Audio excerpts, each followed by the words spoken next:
I will be reading The Boy of the Three-Year Nap by Diane Snyder, illustrated by Alan Say.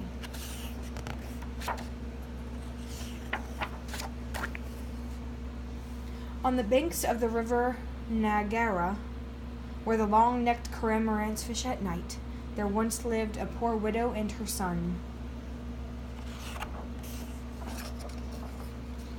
All day long the widow sewed silk kimonos for the rich ladies in town, and as she worked, her head bobbed up and down, like the heads of birds hunting for fish.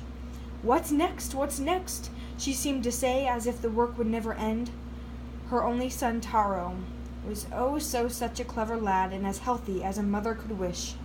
But alas, he was as lazy as a rich man's cat. All he did was eat and sleep, eat and sleep. If he was asked to do any work, he would yawn and say, "After my nap."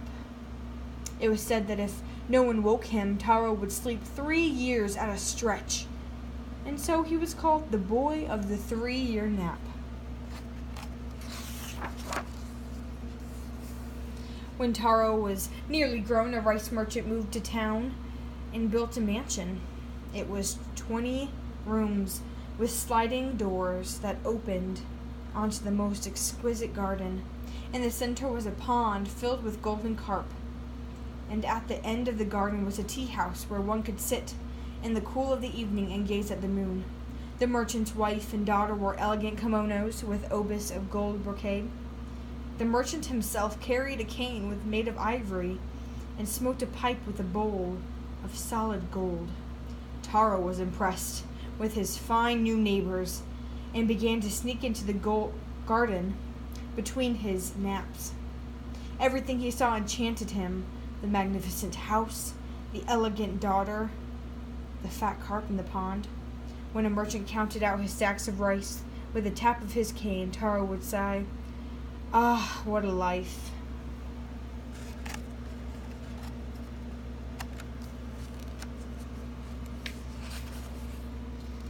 As the months passed, Taro grew even more lazy. His mother began to pester him, first in one ear, then the other. "I hear the merchant is looking for a boy to work for him," she told Taro. "What does he need a boy for?" Taro asked. "To haul rice sacks. What else?" said his mother. "Hauling rice sacks?" Taro laughed. "I pity the fool who takes the job. His back will get bent like an old man's." "How can you sit here and do nothing?" she cried. "The roof leaks like a basket. The walls are crumbling. The rice sack is empty. I don't know how we shall live. I don't know how." "Cheer up, Mother. I have a plan." "Oh, how you talk. What you need is a job, not a plan." "Don't worry, but you must make me a black kimono and a hat like a priest wears." "What will you do with them?" "Oh, they are part of my plan." That's all he would say.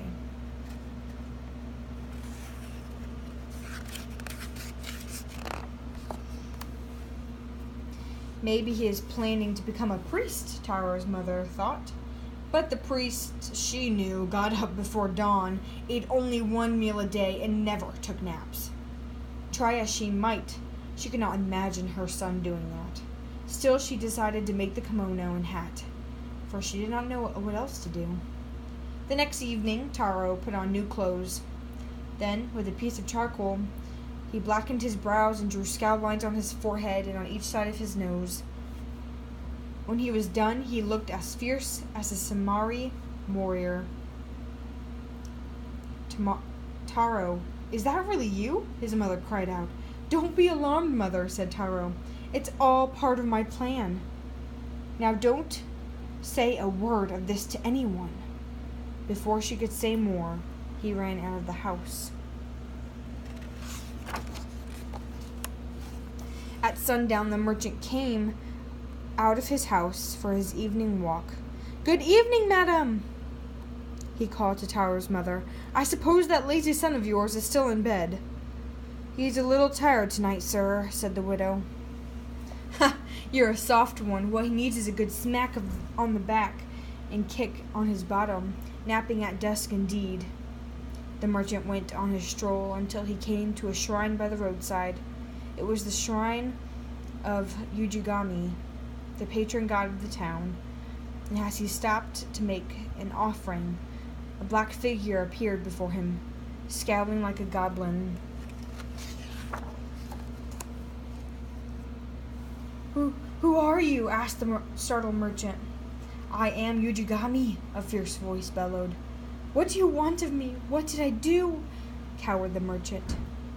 "It is time for your daughter to take a husband," said the Ujigami. "You must wed her at once to that fine lad who lives on your street."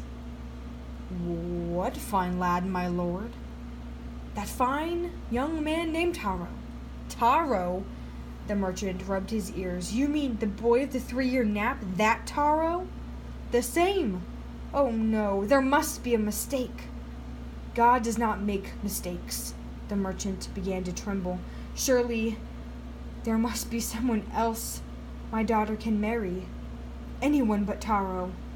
"Not a one," growled the Ujigami. "It has been decreed, ordained, and sanctified."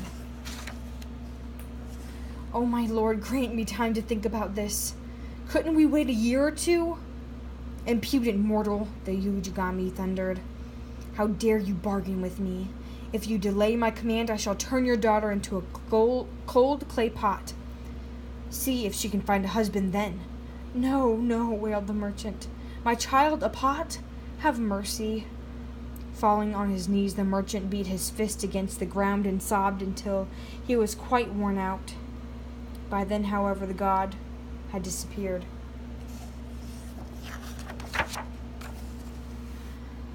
Quite early the next morning, the merchant came knocking on the widow's door. His eyes were red and his face was drawn, as though he had cried all night. "Madam, I come on the most urgent business," he said grimly. "It seems that my daughter must marry your son." The poor woman's mouth fell. "Yes, your son," the merchant repeated. "The Ujigami appeared to me last night, and this is his command." "But the Ujigami has never appeared to anyone before," the widow exclaimed. "That was so, until last night. I am ruined. Tell me, honorable sir, what did the god look like?" The merchant shivered. "In dress, he is like a priest, but in manner, he is more like a goblin. His face is as black as coal, and as fierce as a warrior's."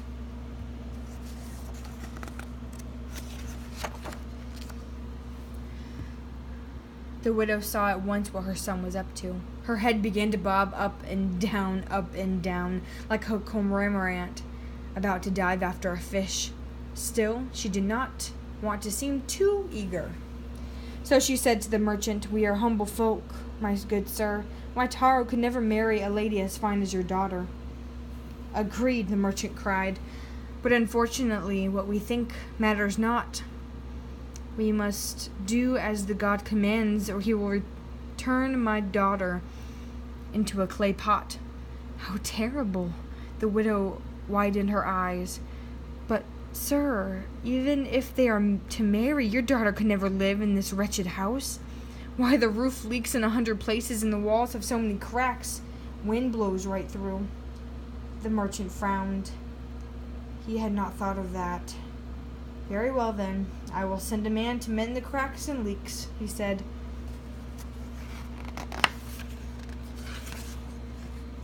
First thing the next morning, a plasterer came to repair the house. Fine work, Taro mumbled from his bed. In the evening, the merchant said to the window, "Now will you consent to the marriage?" "Alas, how can I, sir?" The widow bowed. "As you can see, our house has but one room. Your daughter would be ashamed to live in a place as small as this." "True," muttered the merchant. "All right, I will send carpenters to build you many rooms." After the merchant left, Taro chuckled. "Splendid. My plan is working." When the widow's house was finished, the merchant asked, "Now will you consent to the marriage?" "I fear, sir, that your daughter will not find happiness here." "What is it now?" cried the merchant. Speak your mind, or my daughter will turn into a clay pot." "My Taro has no job," said the widow. "How can he keep your daughter in luxury and comfort?" "Surely this is the end of me," groaned the merchant. "All right, your son shall manage my storehouse, but I warn you, madam, he will have no time for naps at my place." "Now do you consent to the marriage?" Taro's mother tossed her head like a cormorant that has caught a large fish. "You have my consent," she said.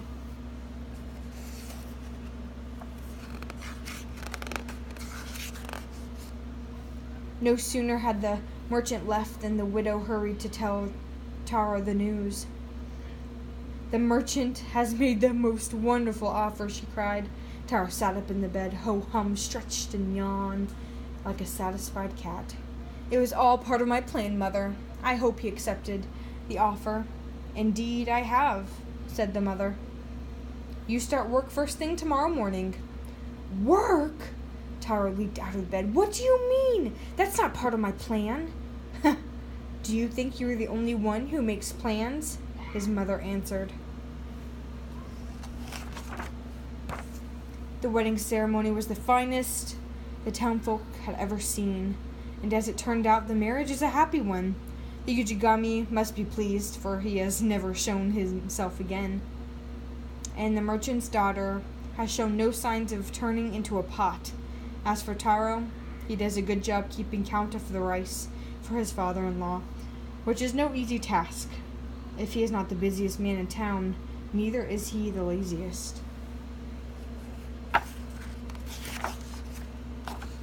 It has been a long time since anyone has called Taro the boy of the 3-year nap. Perhaps everyone has forgotten by now.